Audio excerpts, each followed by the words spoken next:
Svet kulture.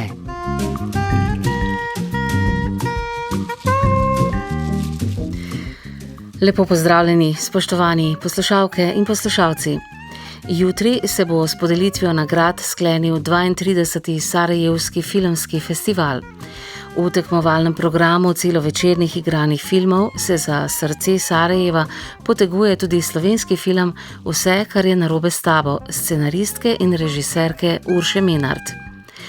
Na letošnjem festivalu bo sicer v različnih programskih sklopih na ogled kar 16 filmov in ena serija s slovensko udeležbo, kar je do sedaj najštevilčnejša udeležba slovenskih filmskih ustvarjalcev v Sarajevu.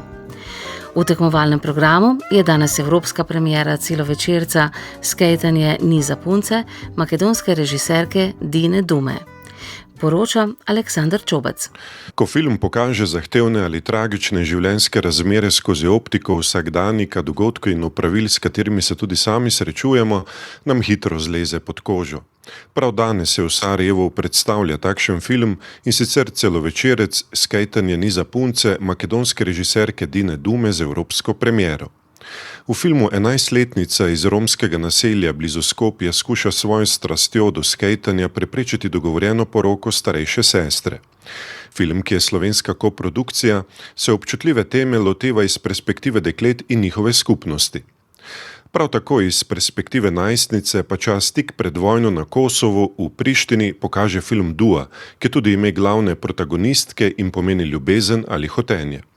V filmu lahko vidimo, kako zahtevno je bilo takrat za najstnice obiskovati srednjo šolo, ki so jo vzpostavili v zasebnih stanovanjih, ali pa v kaj se lahko sprevrže vsakdanja vožnja z avtomobilom z očetom, ko ga zaustavita policista in pretepeta. Prikazuje pa tudi iznajdljivost najstnikov s prirejanjem zabav po stanovanjih in poslušanjem glasne glasbe. Režiserka je igralko zbrala med 5000 najstnicami. Zgodba pa deloma temelji na njenih spominih iz konca 90. let prejšnjega stoletja. Režiserka Blerta Bašoli. Velikokrat vidimo zgodbe o konfliktih in vojnah, ki so prikazane skozi oči odraslih ali iz zgodovinske perspektive, pri čemer je veliko streljanja, bomb in raket. Veliko teh filmov je zelo dobrih, a meni je bilo zelo pomembno, da to zgodbo prikažem skozi perspektivo najstnice. Najprej zato, ker sem sama vojno doživela na tak način, hkrati pa tako pogled prinese tudi te majhne, intimne trenutke človeka, ki zaradi svoje mladosti nima veliko možnosti odločanja. Obenem pa se njeno telo in svet okoli nje ves čas spreminjata in ona poskuša vsem tem najti svoje mesto in pripadati temu svetu v zelo nenavadnih okoliščinah, ki razpadajo. In na neki točki se mora tudi sama odločiti in morda rešiti kakšen problem. Prav to se mi je zdelo zelo zanimivo, saj smo na nek način vsi odraščali na podoben način. Skozi optiko dveh mladih žensk pa se na iskanje identitete ozre Urša Menart s filmom Vse, kar je narobe s tabo, ki je imel Sarajevo svetovno premiero. Film, ki se v tekmovalnem programu poteguje za srce Sarajeva, je intimna drama o napetosti in stiski mladih, ki so postali odrasli, pri njihovem iskanju identitete, med pričakovanji staršev in družbe, ki jih ne izpolnjujejo. Vendar to ni težak film, v njem je tudi veliko humorja in zabavnih dogodiščin Maruše in Alje. V filmu se je Maruša odpravi v Berlin, potem ko je umrla mama, za katero je skrbela. Na poti se ustavi pri Alji, ki jo je spoznala na spletu. Po nekaj zabavah pa je njuno prijateljstvo postavljeno na preizkušnjo. Film govori o soočanju z življenjskimi preizkušnjami osebe, ki nima nikogar, na katerega bi se lahko naslonila. Režiserka Urša Menart. Na kakšen način pravzaprav predelati to žalovanje, na kakšen način se soočiti s temi čustvi v tem obdobju, ko si nekako izgubljen, če si tudi izgubljen, in to je ta lik Maruše, ki je pravzaprav nima nekega podpornega okolja, nima ljudi okrog sebe, ki bi jo trdno držali v neki, recimo, ni del neke skupnosti, ki bi bila zelo stabilna. In kako potem tak človek v nekem ranljivem obdobju išče neke stike. Zdaj se bo slišalo, kot da je to ekstremno žalosten film, pa pravzaprav ni tako. No. To je sicer film, ki je Mogoče ima malo več melanholije, kot je bil moj prvi film, ampak hkrati sem želela, da je v vsem tem iskanju človeške bližine, ki je pravzaprav zelo ganljivo, tudi precej topline, tudi nekaj humorja. Gre pravzaprav za en tak intimen človeški film, no, to je bil nekako moj cilj. V tekmovalnem programu dokumentarnega filma pa je imel mednarodno premiero film Metoda pevca, Ko pridem ven. Premiera je bila nekaj posebnega tudi zato, ker se je udeležil zapornik, ki nastopa v filmu in je lahko odšel v Sarajevo zaradi začasne prekinitve kazni. Sicer pa je v tej sekciji velika konkurenca z izjemnimi, pa tudi tragičnimi zgodbami. Od takšnih, ki opisujejo življenje bolgarske cirkuške dreserke z medvedko, do razmer med delavci migranti na Hrvaškem in filmu o odnosu med palestinskima zakoncema v izraelskem zaporu.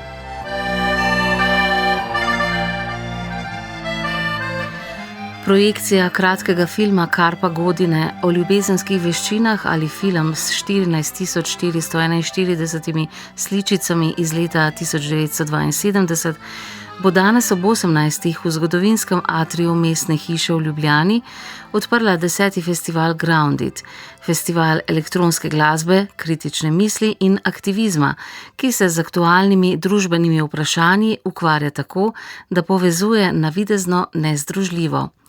Deinstitucionalizirane teoretske razprave, povsakdanjenje družbenega aktivizma in progresivne klubske elektronske kulture. Prispevek Jolande Fele.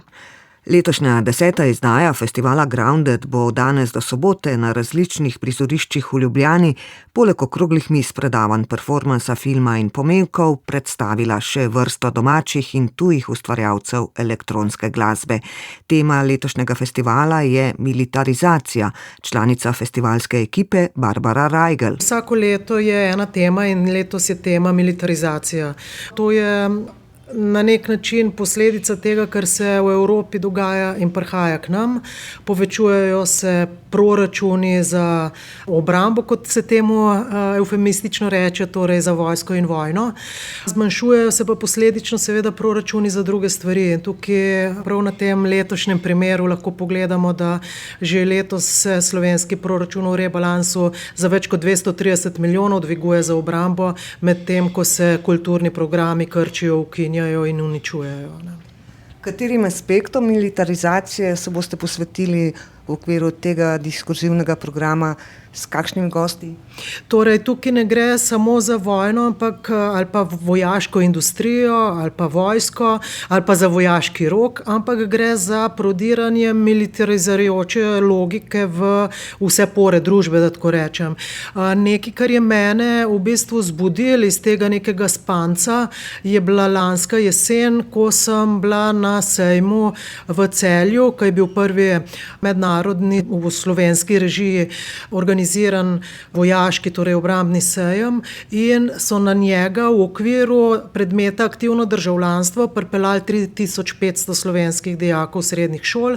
In ko sem vprašala nekatere učitelje, kako ta izbira, ker izbir je nebroj, je bil odgovor pri nekaterih to, da so dobili od vojske zastonj sendviče in prevoz. Se pravi, to je mene ekstremno zaskrbelo, kako se normalizira nekaj, kar sem mislila, da je v drugih delih sveta in vse države, ki so militantne ali pa kjer prevladuje ta logika, tudi v Jugoslaviji, to je bila zelo militaristična država, in vemo, kakšen je bil izplen tega militarizma. In zato se mi zdi zelo pomembno, da gostimo tudi zelo veliko govorcev iz področja bivše Jugoslavije, ker za razliko od nas imajo oni izkušnjo tega, kaj se zgodi, ko je neka država ali pa območje militarizirano in kakšne hude posledice ima to.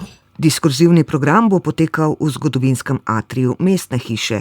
Pritličje, Gala hala in klub Gromka pa bodo prizorišča glasbenega programa, ki ga ne gradijo okoli že uveljavljenih imen, temveč dajo priložnost ustvarjalkam in ustvarjalcem, ki šele prihajajo v spredje. Članica festivalske ekipe Nina Kodrič. V 10 edicijah festivala Grounded smo gostili več kot 200 umetnic in umetnikov, ki delujejo na presečišču večžanrske, postklubske, kvir in politične elektronske glasbe.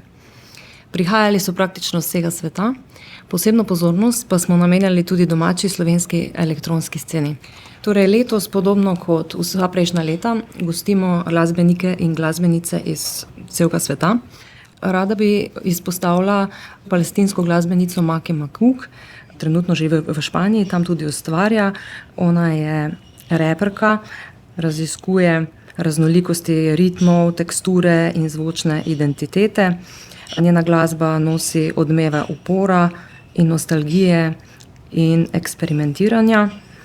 Zelo pomemben je pa tudi producent in DJ Bad Sista, rojen v São Paulo, ki ustvarja glasbo globalnega geta, svojo vizijo, politično ostrino in dediščino basov preoblikuje v neizmerno energične in groove ritme. Potem The Harness prihaja iz Srbije, to je queer hardcore političen act. Skratka, vsi so zelo zanimivi in rada bi poudarila, da imamo tudi veliko slovenskih DJ-k in DJ-jev na line-upu, ki tudi ustvarjajo slovensko sceno. Prihajata It's Everyone Else, to bo live act v Gali Hali v petek. Potem DJ Abby, ki prihaja iz Tanzanije in živi v Sloveniji, bo nastopil z tanzanijskimi ritmi v soboto pred Gromko. Najstrik in pa mlada nadobudna DJ-ka Šizika bo nastopila tudi od slovenskih glasbenih ustvarjalcev. Podrobnosti programa 10. festivalske edicije elektronske glasbe, kritične misli in aktivizma najdete na spletni strani festivala Grounded.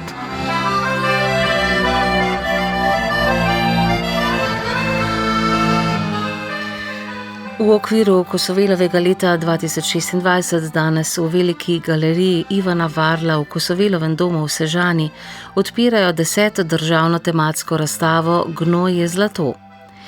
Letošnja razpisna tema Gnoj je zlato, povzeta po misli Srečka Kosovela, je ustvarjalce spodbudila k raziskovanju rabljenih, zavrženih in odpadnih materialov ter najdenih predmetov. Iz vsakdanjih smeti so z ustvarjalnim pristopom nastala umetniška dela z novo zgodbo, pomenom in estetsko vrednostjo. Na razpis se je prijavilo 375 ustvarjalcev iz vse Slovenije. Na regijske razstave pa se je uvrstilo 195 likovnih del. Selektorica Nataša Kovšca je za državno razstavo izbrala 48 najizvirnejših in vsebinsko dovršenih del, ki predstavljajo vrhunce ljubiteljske likovne ustvarjalnosti. Razstava bo na ogled do letošnjega 10. oktobra.